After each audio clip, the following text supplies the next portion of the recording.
As Kamala Harris's honeymoon period wears off, Donald Trump begins to rise in the polls and now has resumed his national lead. RFK Jr. considers dropping out of the race and endorsing Trump. Iran declines to attack Israel, knowing that Israeli retaliation would be serious. Ceasefire negotiations break down as Hamas backs out. Ukraine takes the fight to Russia as they invade the Kursk and Belgorod regions, trapping large number of Russian forces south of the same river. Welcome to Inside Israel News, your home for American conservative commentary on international affairs and thorough and unbiased analysis of Israeli news, politics, and current events in the Middle East. Or as the internet trolls say, mouthpiece of the Zionist conspiracy, spokesman for the elders of Zion, highly paid propagandist of the Mossad. Yeah, no. This is Inside Israel News. I'm your host, Isaac Kite.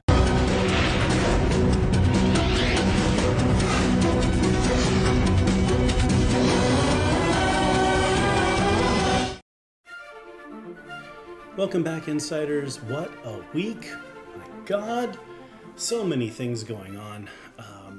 It's an amazing time to be alive, right?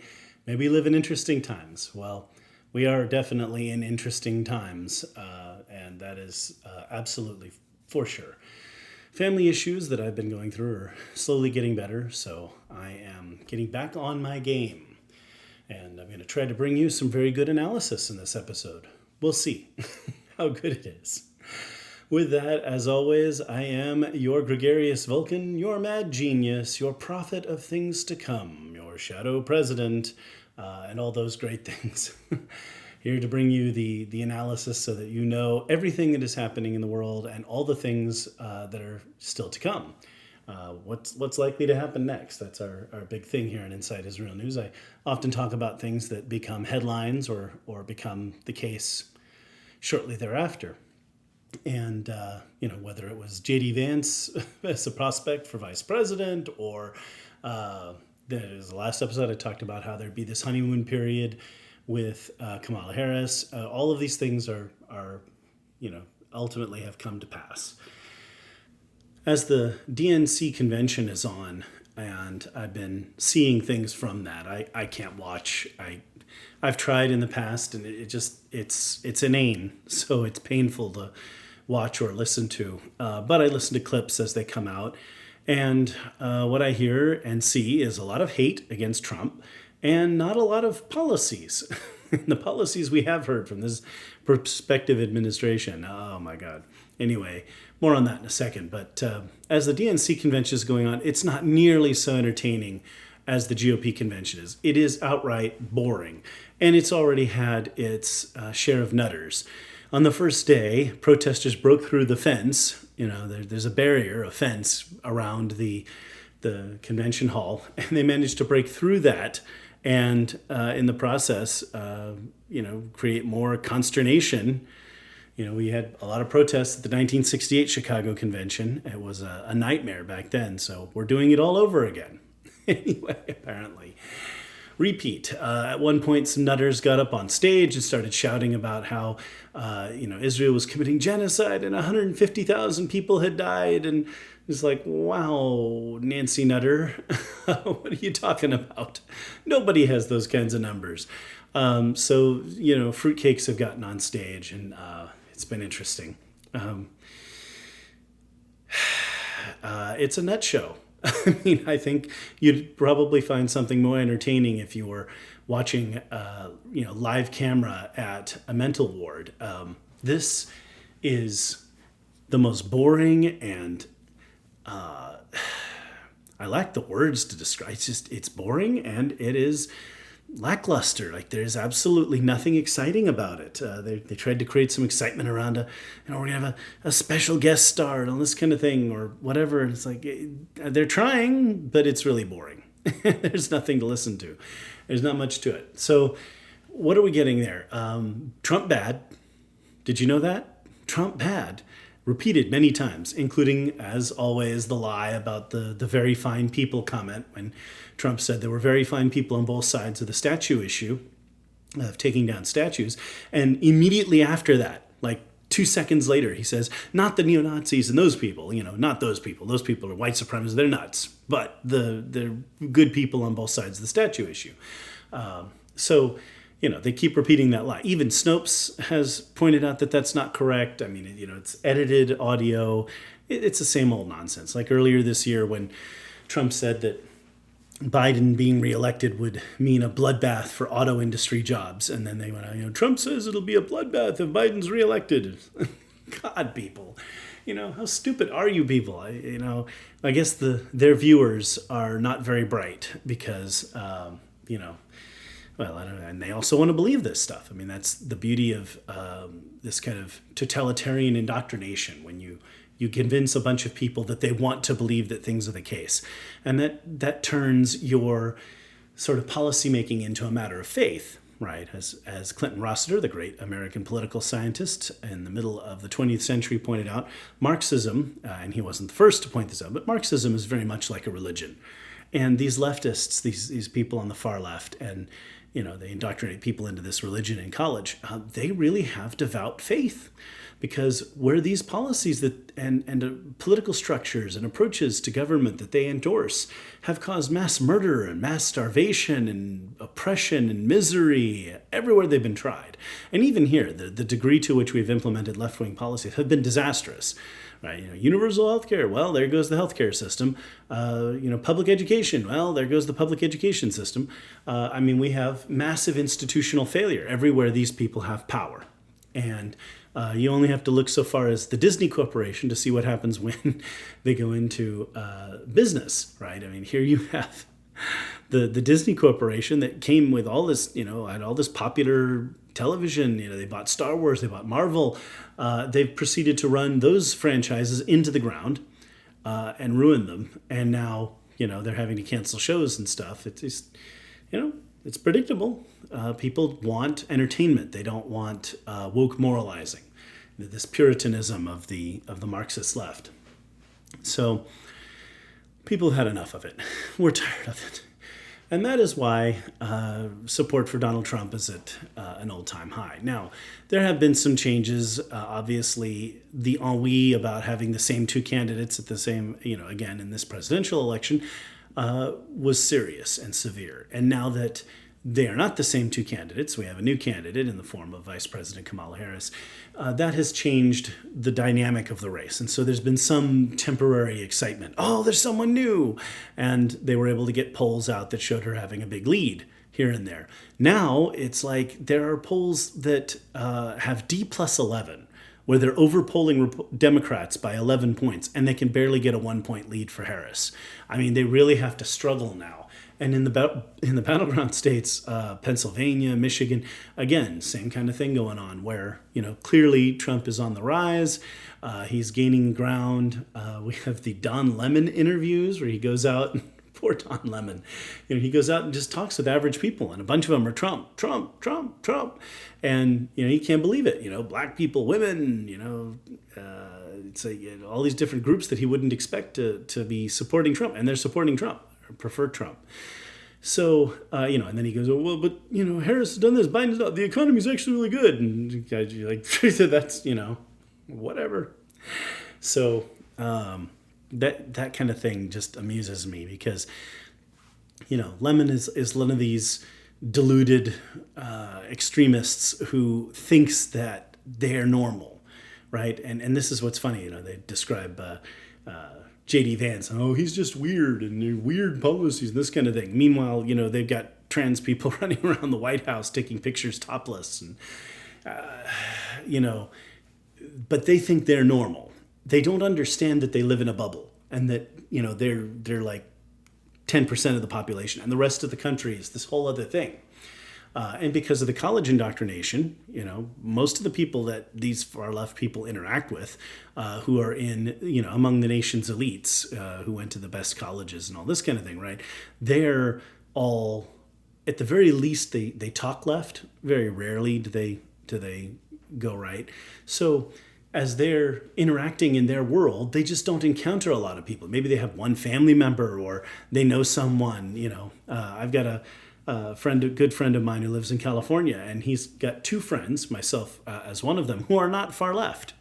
And so, he has every now and then he'll mouth off some really ridiculous idea to me, and I have to laugh with him and be like, look, I'm sure that in your bubble, in your little world where everyone's on the left, that might be something that people are interested in. But out here in the real world with the rest of us, that's a different story.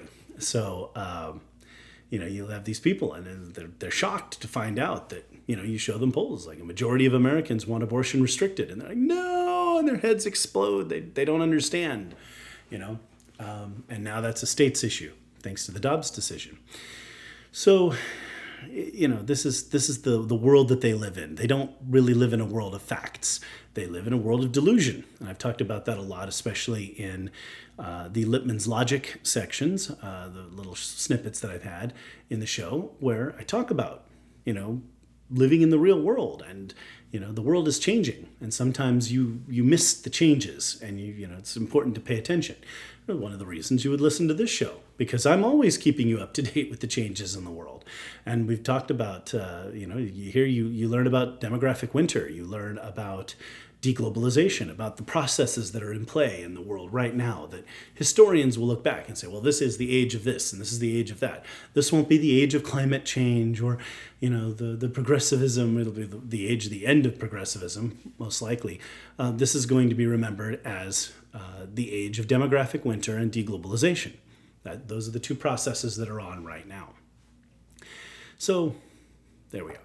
I did make a couple of walking videos this last couple of weeks, one of them about the three terrorists that were whacked, and also another about Iran's attacks. But I did talk about this interview between Elon Musk and Donald Trump, and I'm only going to mention it here briefly because I already have a walking video about it. You can find that on the X feed or on Facebook, wherever you find Inside Israel News.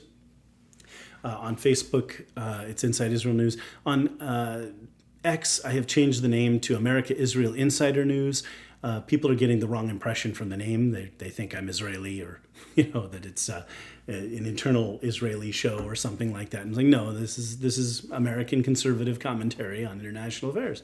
So I changed the name there. So if you're looking for the show on X, that would be America Israel Insider News. And that's going to be kind of an unofficial new title for the show, although, in the podcast titles and all that, I'm going to stick with what I've got right now. You guys already know the show. And if you're listening already, then I appreciate you. So anyway, Elon Musk and Donald Trump on X having a conversation. And it's a fairly civil conversation, even though the two have some disagreements. But, it's a civil conversation about politics and things going on in the world, and something like 100 million people listened to part of it, or saw the post. It's huge. There's huge reach, and the media is constantly knocking X, saying that it's far right, it's full of misinformation and all this kind of stuff, which is funny. I mean, yes, there's misinformation. There's misinformation on Facebook, though. I mean, misinformation is a reality of human life. It was a reality before we even had the internet. You have people going around talking about, wives' tales and things that, urban legends. We have this whole thing of urban legends. That started well before the internet. The internet only exposed them more quickly, right? Well, I heard there was this guy did this, or I heard this lady did that. Well, no. So, interesting conversation there. We are in a time, and something that is beautiful about social media in this way, where news can be, as it happens, you're getting tweets and X's, messages about it in real time, where political leaders can interact directly with the people without having to go through the media. And that's what the media doesn't like. Donald Trump, Ted Cruz, all of these people, they can get on X and communicate directly with us without being censored, without having their posts, downgraded in the algorithm and that kind of thing, and reach people, and people can hear it. So that is a very good thing. In any case, good conversation, good reach, good way of just getting out there and just talking to people and communicating with people and letting average people listen in and hear different things, different perspectives. You may be listening to the show. There are people listening to the show who are not always in agreement with what I say, and I hope not. I hope to help people think or encourage them to think, to hear different perspectives. Like Rush Limbaugh talked about telling the other side of the story. Everyone could hear the left side of the story in the media. He told the other side of the story. Well, I do a lot of that with Israel, except that, I also give you, both sides of what goes on in Israel, objectively, without bias. So, when I get to politics there, I talk about both sides of every issue. In any event, what we have here is a new race with a new dynamic. And I just had to, it kind of funny thing that Andrew Neil was talking about Trump looking tired and rambling at some political event. It was silly because it showed a complete failure to understand American politics and Donald Trump. First of all, the Donald is plenty of energy. And we've seen his energy at the convention and this kind of thing. All this talk about him looking tired and all this kind of thing, that's all come out just in the last few weeks as Biden's dropped out of the race. Right now that Biden's dropped out of the race, the narrative is, well, Trump's old.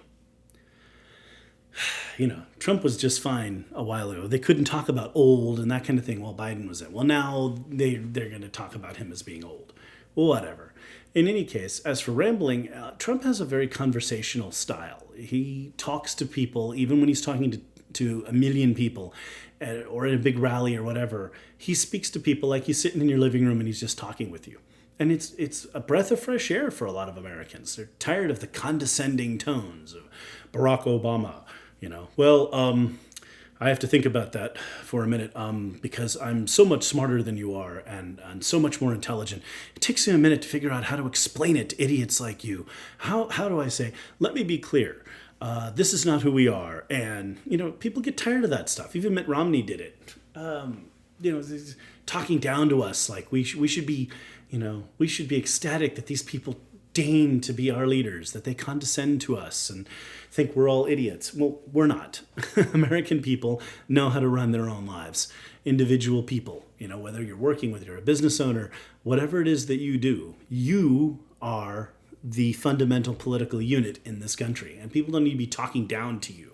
You know when the economy isn't good, right?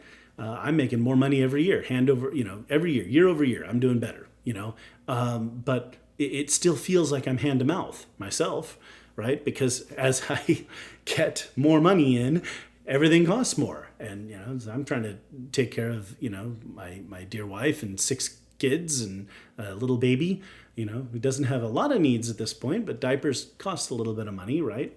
So, I have to take care of all of that. And the money just doesn't go as far. I know that. You know that. You know what's going wrong. You can see the rising crime, even though they don't keep track of the statistics anymore in some places. You can feel the effects of illegal immigration. You know what's going on out there.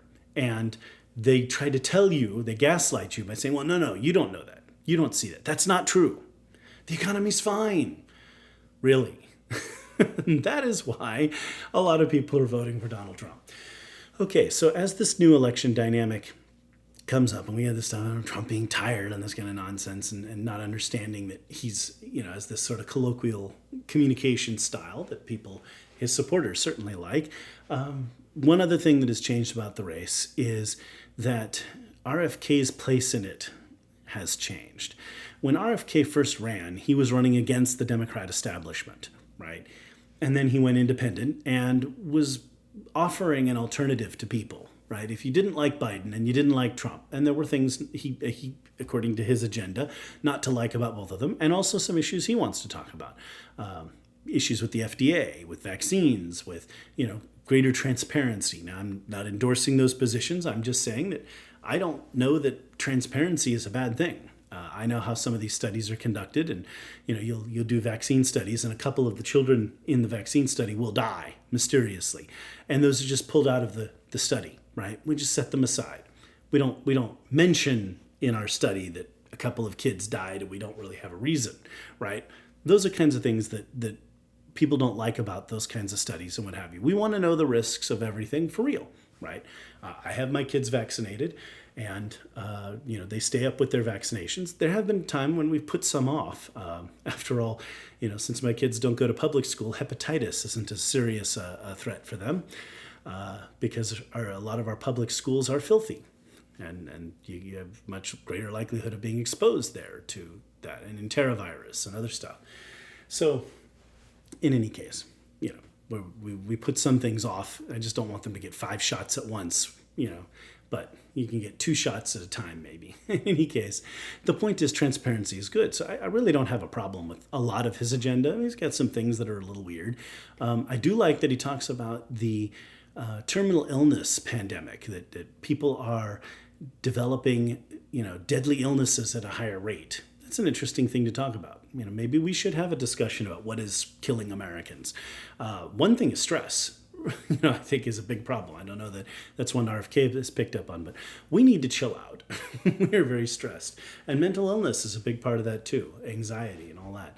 People could use a chance to chill out on that stuff. In any case, RFK has his issues, and his presence in the race was kind of neutral. He took more people from Biden than he did from Trump, and it wasn't really a big deal. Well, since Biden has dropped out, now we're in this situation where the Democrats have simply selected a candidate. There was no primary. They knew Biden wasn't up to running for president in 2020, let alone running for re-election. They could have opened this up back in 2023, held a primary, and let someone win it. But they risked then getting someone they don't like. Who are they? The new Democrat donor class. Hollywood, the far left, these people that are, the kooks with money, Norman Nutters and Nancy Nutters that have money, have all banded together. They've raised about $1 billion for Harris. A huge war chest to spread misinformation and try to wag the dog through the election because, she doesn't have many policies she's endorsed. On the one hand, she talks about, getting rid of, she copied Trump on the no tax on tips things. And then she turns around, well, we're gonna have a 40% tax on capital gains, and we're gonna have a tax on unrealized gains. Unrealized gains, my friends. Seriously. That means that you have a stock. It has grown in value. You have not sold it yet. So the cash is not in your hands. And they want to tax that value. Unbelievable people. Show me a path to poverty and poor economic results. And they want to raise the corporate tax rate too. That's a way to depress wages and kill jobs. They definitely want to head in the direction of creating more poverty. If people are dumb enough to vote for Biden or for Harris, they're gonna get what they vote for. We are going to get a lot more poverty. In any case, those are the policies that we've heard. For the most part, it's blank. Andrew Neil, who was not very on spot about Donald Trump, turned around and pointed out that, if you go to the Harris website, the Harris Walz website, you look at it and it's like, there's nothing there. You can donate, you can volunteer, but there are no policies. You have no idea what you're voting for. But I think we all know what you'd be voting for. You'd be voting for, the wacko wokies, right? The far left. So, then I pointed out on X, on that same thread and conversation where Andrew Neil was talking about this stuff, that, Kamala Harris's anti-Semitism worries people. Anti-Semitism, she married a Jew. She married an anti-Semite of Jewish extraction. That just because you're born Jewish or ethnically Jewish does not mean you cannot be an anti-Semite, right? And, this guy's got a daughter or thing or whatever that... is Kamala Harris' stepdaughter? Anyway, something or other that's out, promoting Hamas and with the whole Sieg Heil slaughter the Jews crowd, right? So those people, Jews who go off the rails like that are some of the most dangerous people to us because they are really fanatical. They're real jihadis. So, we've got the Hamas caucus, the household that's in which Kamala Harris lives. What a bunch of freaks! Oh my God, a bunch of nutters. And Tim Walz. The guy who let Minneapolis burn. That's going to be your nominee. We just, we had all these jokes about Governor Shapiro and how, he had handed in his Jew card and, sewn his foreskin back on and did all these things to de-Jewify himself, distance himself from volunteering in the IDF, distance himself from being pro-Israel. He went through all that trouble and she chose someone else. Oh, what a lovely thing that is. Anyway, so there's that. All right, so the dynamic of the race having changed, RFK no longer seems to feel that his presence in the race is needed. And so this Friday, tomorrow, as I'm talking to you, he is going to announce something. And we think he's going to drop out of the race and endorse Donald Trump. So will that be the case? We will see. With that, I'm going to have to forego the Lippmann's Logic episode or segment today, trying to keep things moving here and get into the news in Israel, followed by the international news. Visit the Inside Israel News store on Etsy to get your swag and support the show at the same time. You can get the Promised Land shirt or the Now You're Messing with the Son of a Mensch shirt or other interesting swag, phone cases, and such at the store. Go to Etsy, look up Inside Israel News, or you can go to the website, insideisrael.news, and click on the image of the store, of the items for sale. Get your swag and show your support for Israel today.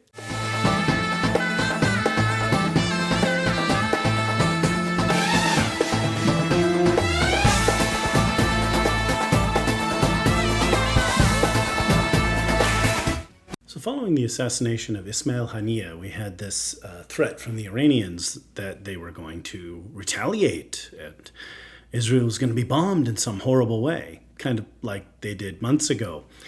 And the coalition that thwarted that attack is still in existence, and Israel still has the ability to defend itself. So what exactly were we going to see here, right? What are they going to do? In fact, this time, the U.S. moved 2 aircraft carriers closer to Iran, and the coalition stayed together. Everyone was ready to go. One difference, Jordan said that they would open their airspace to Israeli aircraft. Last time, Jordan helped to defend Israel by shooting down missiles with their own aircraft in their own airspace, but now they will share their airspace with Israel. Now, if you're doing the math and looking at your geography, if Israel could use Jordan's airspace, that brings them an awful lot closer to Iran. If they could also use someone else's airspace, I don't know, say Saudi Arabia's, then they'd be able to reach Iran and release the kinds of munitions that could do some real damage. They need to be able to refuel somehow or other, but the F-35 doesn't have the kind of range to make that trip on its own, round trip, just with the fuel that it has. So anyway, it's going to have to refuel and that kind of thing. But whatever the case, the Iranians seem to have declined the invitation. They have decided not to attack. Good choice. Instead, they have attacked Israelis in other countries. There have been attacks in Turkey and other places. So attacking Israelis abroad is going to be their response, apparently. And they're making a big deal out of it to show, that, at least back in Iran, that they're so tough and all these things. It's pretty puny, to borrow a Roman term, right? Pretty wimpy. So the Iranians wimped out, it looks like. But, they had good cause to. If Israel were to respond. So let's just say Iran attacks, and of course, most of the missiles would be shot down. They'd be very fortunate if, like last time, one missile created a small crater in an Israeli military base. One missile did no real damage, small crater in the dirt, right? That was their only hit. Well, if they'd done something like that this time, then Israel would be well justified in responding. And of course, they responded recently to attacks by the Houthis. And how did that go? Well, their main oil distribution center, their main port, was destroyed, right? So they can't sell oil anymore to finance their terrorist enterprises, let's just say, get weapons and all this kind of thing. So that may have influenced Iran's decision. You see, 90% of Iran's oil also comes out of a single oil port, right? So it wouldn't be very bright for the Iranians to incur Israel's wrath and lose the ability to sell oil. I'm sure that Israel's newfound Arab allies wouldn't mind the price of oil suddenly rising because Iran isn't supplying any, right? That'd be kind of good for everyone in the region. So it seems that's the case. Now, the Iranian government are cowards. We've known this for a long time. Every time the U.S. government has seriously stood up to them, they have backed down. And the Israelis as well, to a certain extent. Now, the Iranians love it when Israel is weak. The 2006 attack, when Ehud Olmert was a very poor leader in Israel at the time, and that coalition was weak, and they didn't respond as forcefully as they might have. And the Iranians were able to use their, to manipulate the international press and all the anti-Semites in the West and all that, of course. But back then, Israel had a lot of PR problems in the 2001, 2002 era in fighting the terrorist attacks that were going on then in the Second Intifada. So Israel was really in a worse shape back then. Now, today, Israel's in a little bit better shape, but still. The Iranians like it when Israel is weak and vulnerable, and that's not the case now. We've seen that Israel has gone into Gaza. They have wiped wiped the sidewalk, let's just say, with Hamas. Hamas barely exists anymore. Their military capabilities and their ability to govern have been vastly destroyed, and that job has to be finished. And unfortunately, it looks like Israeli soldiers are going to be doing a lot of that work. We've had a couple of knife attacks, attempted murder, attempted knife attacks already. Israeli soldiers are wearing chainmail, basically, mail as a way of preventing knife attacks. So there have been a couple of attempts there already. So, I don't like the idea of Israeli soldiers being in harm's way trying to maintain order in Gaza. But if there is no alternative, obviously, that's what they have to do. Meanwhile, the bodies of 6 more hostages were found, and that means our number of surviving hostages is declining, right? Now about 114. This is just unbelievable. We're, completely unacceptable. Where are our hostages, right? Obviously, they could surrender and they could return the hostages, and this would be done, right? This whole thing would be over, but that's not what's happening. In any case, this is the world we live in. This is the craziness. We have, more than 100 Israelis, including American citizens, held in Gaza, and all we're hearing out there is, all eyes on Rafah, and, Jordan to the sea, and this kind of thing from a very loud minority of anti-Semites, of neo-Nazis back here in the U.S. on our college campuses and what. And at the DNC, going out there and shouting about genocide and all these kinds of things. Speaking of things they know not, they don't understand what they're talking about, but that's not new. Anyway, all right. Ceasefire negotiations have broken down. There were serious negotiations. Hamas has backed out of them. Again, Israel sent delegates and tried to work with them. Hamas refused to attend. So back to that point. They can surrender and release the hostages at any time. So they're choosing to have this conflict. Israeli politics has cooled a little bit. There's still some tension between Yoav Gallant and Bibi Netanyahu. There's still some rattling going on over in the religious Zionist camp, especially with Itamar Ben-Gvir, trying to gain more influence for the far right. That's not really going anywhere. So things have just kind of, they are there. There have been more protests against Bibi. The beautiful thing about a free democratic country and a free society is people who go out and protest peacefully are allowed to do so. So, if you don't like the government there, here, or otherwise, fine. Go speak your mind, right? You have a right to protest. You have a right to speak up. So there is certainly that.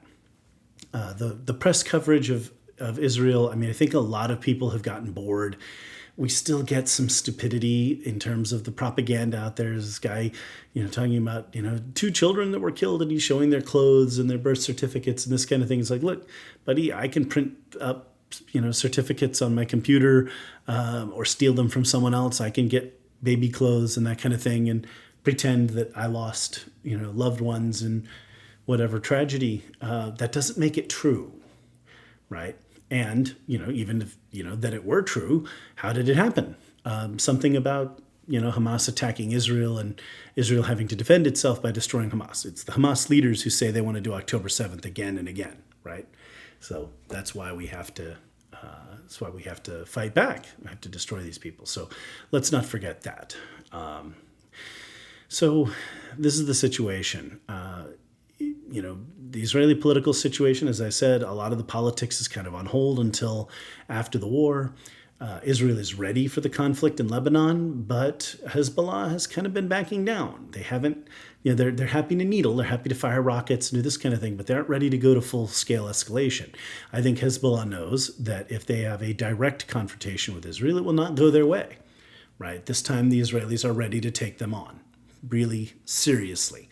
And we've seen that, the killing of senior Hezbollah leaders, bombing of Hezbollah weapons facilities, another one blown up just the other night. If you look at the footage, you can see rockets going off and secondary explosions. So you can tell it was a, munitions storage facility that was hit. So there you are. But in terms of the big war in Lebanon, it doesn't look like it's happening. Now, the positive of that is that Iran and their proxies know that they can only go so far and aren't willing to push it too far. The negative of that is, Israel can't continue to put up with these rocket attacks from the north. They really need to finish off Hezbollah. So, we go too much farther here, and any conflict in Lebanon is going to have to wait till next year, because winters in Lebanon are not a joke. Lebanon isn't Israel. Lebanon isn't, this low country. Mostly speaking, Israel has a lot of plains and valleys. It does have its mountains, for sure. But Lebanon is much higher elevation. It's not the place where you want to fight in the wintertime. They will if they have to. Israel will if they have to. But it's not going to be a pleasant campaign. It's not the kind of place where winter warfare is effective, right? So the summertime is the best opportunity. And while there are still a couple months left in the year where conflict, could be waged before the weather really turns bad, we're running out of time. So if Israel were going to make their move, they would have made it in June. And I think this illustrates right here an important point about Israel, that even though they'd be fully justified, even though they have every reason to go and wipe out Hezbollah as well, right? And they have the resources. Things have settled down in Gaza so they can wheel their forces around to the north. They had the attack by Iran, Hezbollah and Hamas's sponsor and state sponsor and financier, right? They had every justification for going into Lebanon. And yet, Israel stayed their hands, right? So they're bloodthirsty Jews. They're sniveling, conniving trolls. They're bloodthirsty. They want to conquer the Middle East. They want to take over. They have horns on their heads. Need blood bots and have secret space lasers. Not quite. Apparently not. If again, they have every excuse and every valid reason to do so, but Israel is not moving into Lebanon. And that the consequence of that, of course, is that there are lots of rockets and drones and projectiles and anti-tank missiles and stuff that come over the border from Lebanon. But the plus side of that is that a war with Lebanon would be much more, war with Hezbollah in Lebanon would be much more significant and much more serious than the conflict in Gaza. Different kind of war, right? So we will see what happens. In any case, things are chaotic and kind of up in the air. There's a sort of limbo between conflicts, if you will, waiting to see what Iran does, waiting to see what Hezbollah does, waiting to see what Hamas does, what's left of it. And Israel continues to find weapons caches and dig up tunnels and that kind of thing. And the efforts to find the hostages are ongoing. So hopefully they will all be returned. Unfortunately, again and again, we keep finding bodies and just bringing back their remains. And that's no fun. That's heartbreaking. It is good to know that they aren't suffering anymore, but it is horrific to know that they are no longer with us. At least we were able to get some of our hostages back alive. So there is that. How does this go from here? We can expect more needling from Lebanon, from Hezbollah in Lebanon. We're going to see more attempts by Hamas to do something in Gaza to try to maintain their relevance. And so things are going to kind of continue in this sort of stalemate for a while. If Israel is really able to get at Hezbollah and really, finish them off, I mean, they're close. But, really get at their weapons and make them more desperate than they are even now, that would be a very good thing. And that's what the IDF is working on as we speak. And the deterrence against Lebanon and Iran seems to be working.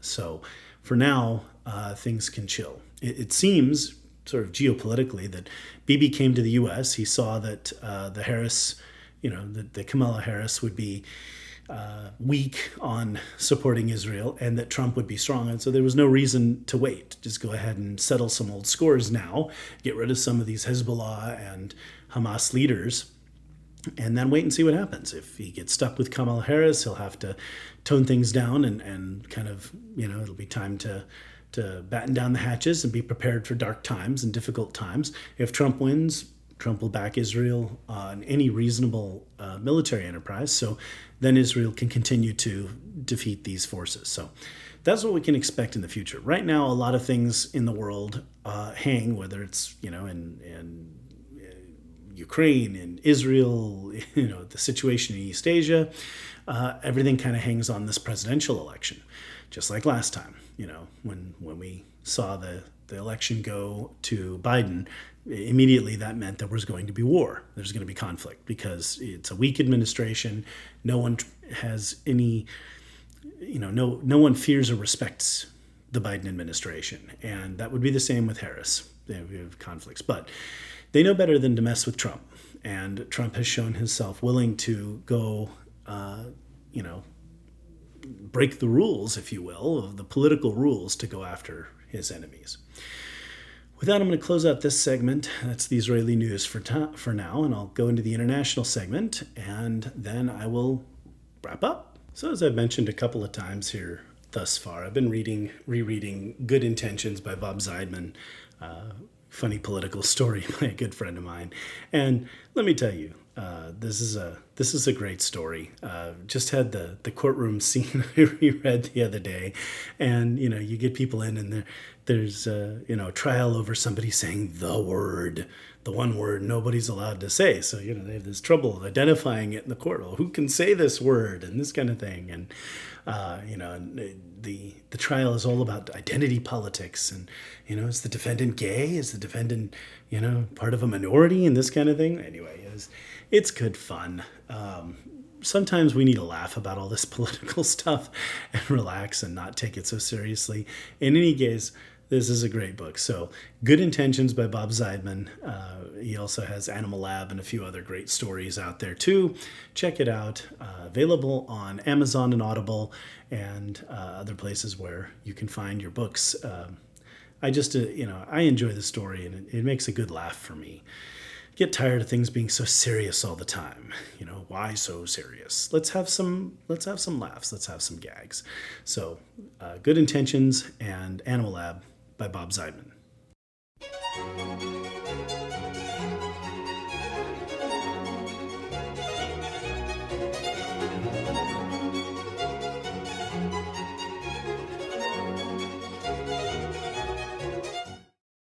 On to the international news. The great excitement last couple of weeks. Ukraine is invading Russia.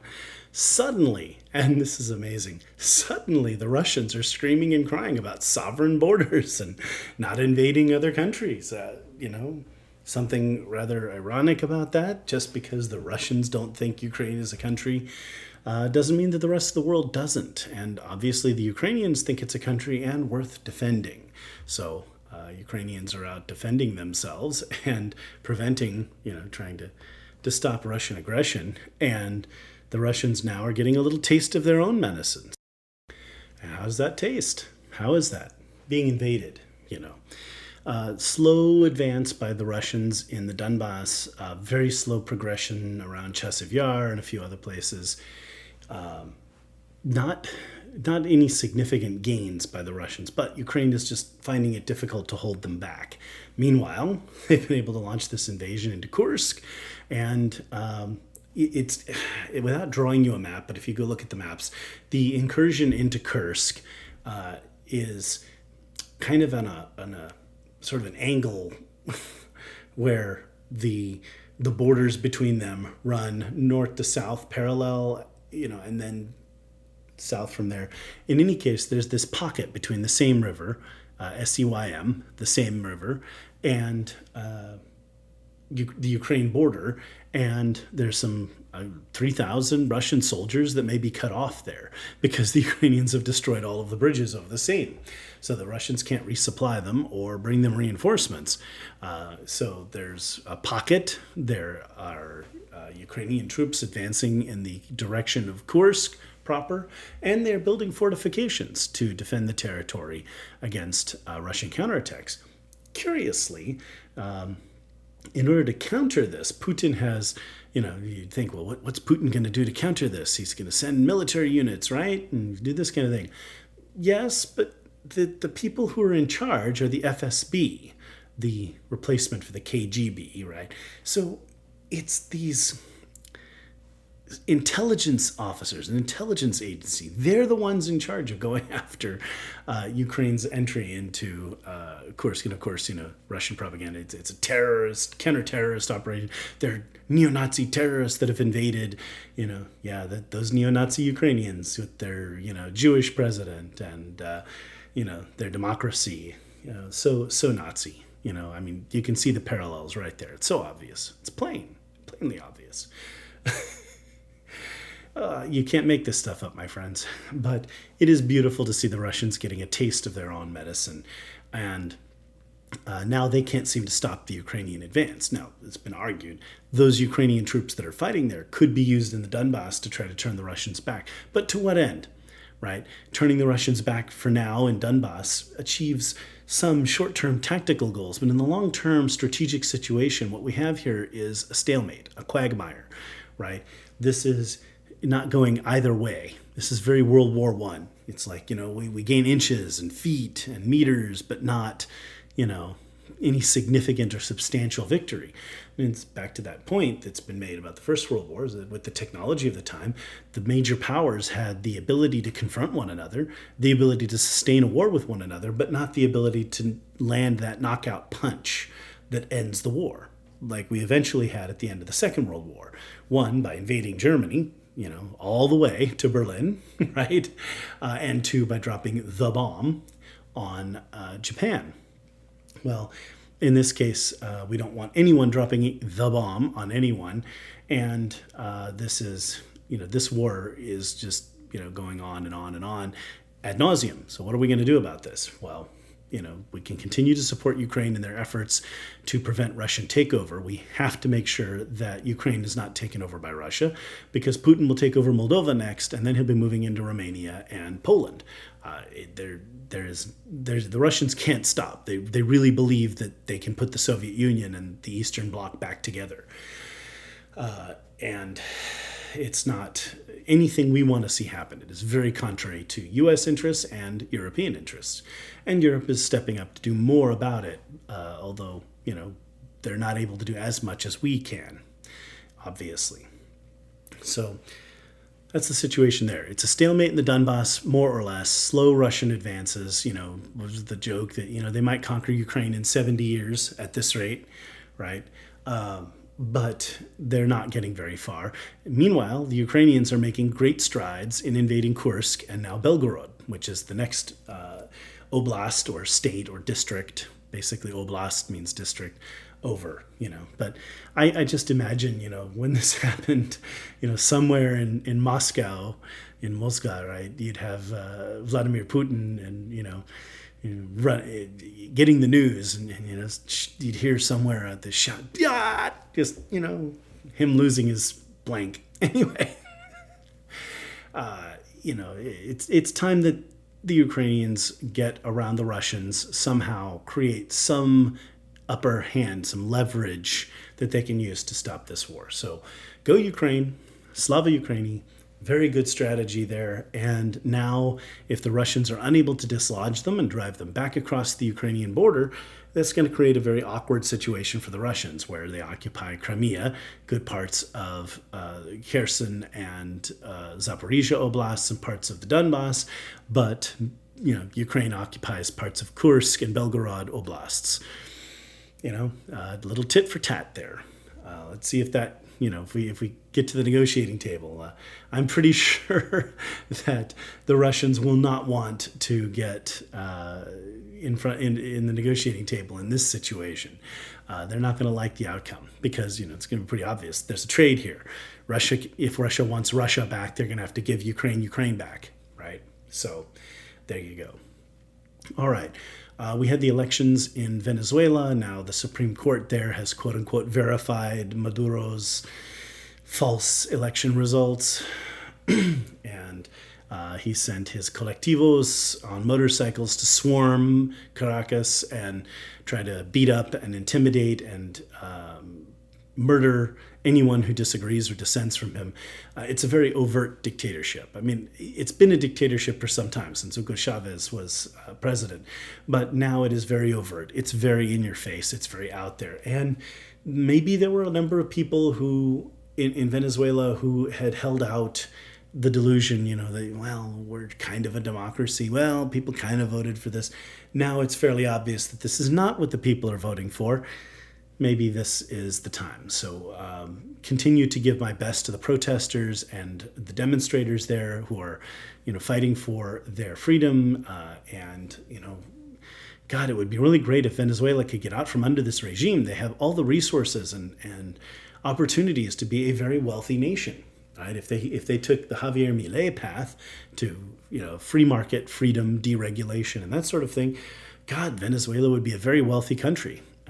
Venezuela, Colombia, Argentina, these countries have great opportunities if only they reduce government and embrace those opportunities. So that would be wonderful to see. So that's what's going on there. There are still wars going on in Africa, all over northern Africa, especially in the Sahara Desert and in the Sahel. Sudan civil war still going, still raging.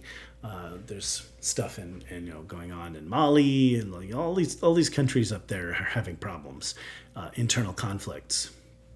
So what's going to happen? Don't know. Is that ever going to end? Is it going to get worse? Is it going to get better? Russia is starting to pull back from there a little bit. Maybe we're getting some signs. If the former Wagner forces were pulled back, then Russian influence would decline and wane, and they would be causing less trouble and they're propping up these nasty regimes there. Maybe those regimes would fall, and perhaps there'd be an opportunity for greater freedom. But who can say? It's not possible to know that. In any event, all those kinds of conflicts. We continue to see agitation by China in the South China Sea and against Taiwan in attempts to intimidate. So, it's fairly obvious if we elect another weak regime here in the U.S., there will be disorder, right? China may see their opportunity to try to retake Taiwan or to force themselves into the South China Sea more, to assert themselves more forcefully, let's just say, there. And obviously the Iranians don't respect our current administration, so they'll have a field day if they have a Harris administration, and the Russians are ready for it, right? Meanwhile, Donald Trump is unpredictable. The Iranians already know to fear and respect him. China backed off and didn't even agitate while Donald Trump was in office. We will see what happens. If Trump gets back into office, it is likely that there will be greater peace and stability in the world. If nothing else, just because of the fact that he's not a politician and therefore is unpredictable. When he tells Putin he would rain fire down on him, Putin has no reason but to accept him at face value and take his words plainly, and literally. So there's that. Now a lot rests on our presidential election over here, and we will see how that goes. So with that, that's another episode in the can, keeping it brief, not going into too much detail right now. I'll have time for deeper analysis here in the future, but I just wanted to make sure I keep up with what events are going on right now. So another great episode in the can. Visit the store, please, on Etsy, the Inside Israel News store, and find the America Israel Insider News account, formerly Inside Israel News, on X. Find Inside Israel News on Facebook, and of course visit insideisrael.news, the website, and there you can listen to the show and have access to the store and see a little bit more information there. With that, I will say, as always, goodbye, lehitrot. Writers of the history, stand with me, look into my eyes and see. People go away but never say goodbye. Someone stole the moon tonight, took my light. Everything is black and white. Who's the fool who told you boys don't cry? Hours and hours and flowers. Life is no game for the cowards. Why? The time goes by. Every day I'm losing my mind, holding on in this mysterious ride, dancing in the storm. We got nothing to hide. Take me home and leave the world behind. Baby, promise me that never again. I'm still wet from this October rain. October rain.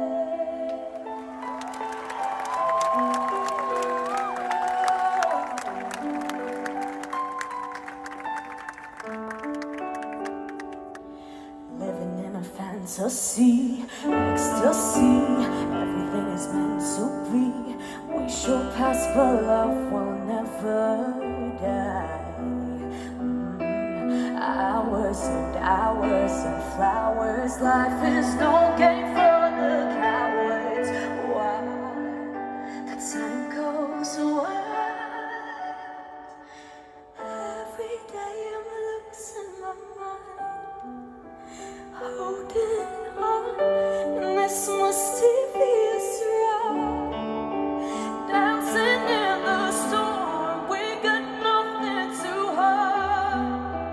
Take me home and leave the world behind. Baby, promise me that never again. I'm still wet from this October rain. October rain.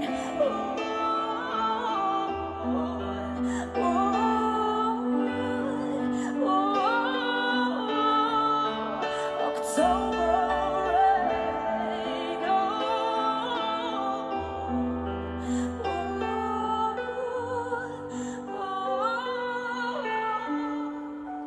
Baby, promise me that never again. I'm still wet from this October rain.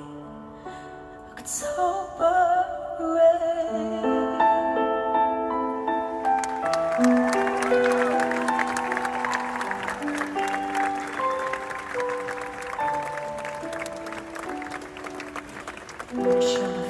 Mensch-Kight, אין מקום, אין אותי מיום ליום.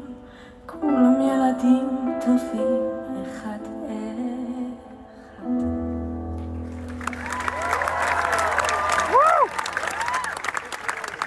Bring them back home.